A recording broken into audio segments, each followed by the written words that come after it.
Okay, so pumunta na ako sa Saudi Arabia Embassy dito sa may Thailand. So we talked to those personnel na in charge to welcome me to their Saudi Arabia Thailand embassy, and the personnel said we don't do anything to fix those expired visa.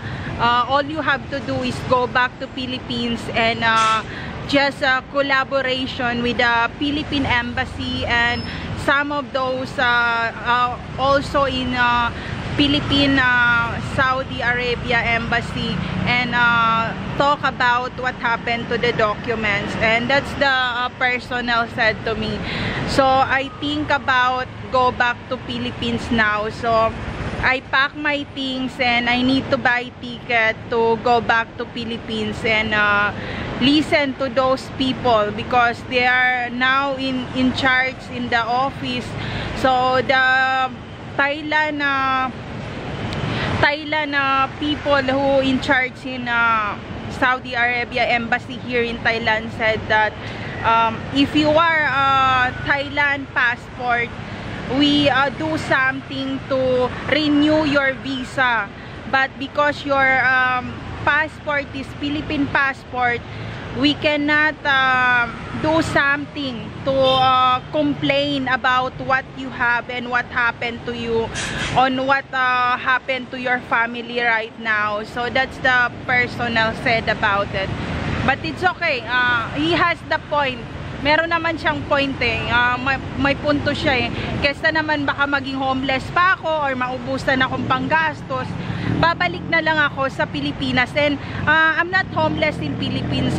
We have house, and then meron naman kaming bahay. So pwede naman ako magstay sa bahay, and hindi naman mawawala lahat sa akin kung sundin ko yung sinabi nila. And totoo nga, kasi bukod sa mapapagod ako, waste of money, and also papunta doon, hindi ko alam kung sinong tao na makakaharap ko, kung katulad ba nila. So the Thailand people is very polite, very respectful, and they are very faithful and loyal to what they have here in Thailand. So two hands for that.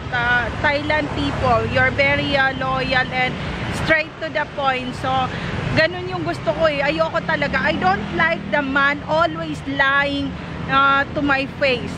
I hate those people. Kung hate mo ako, kung ayaw mo ako, sana sinabi mo na sa akin noon, di ba? Hindi yung kaya wala akong masabi sa kanila. Maayos yung trabaho nila.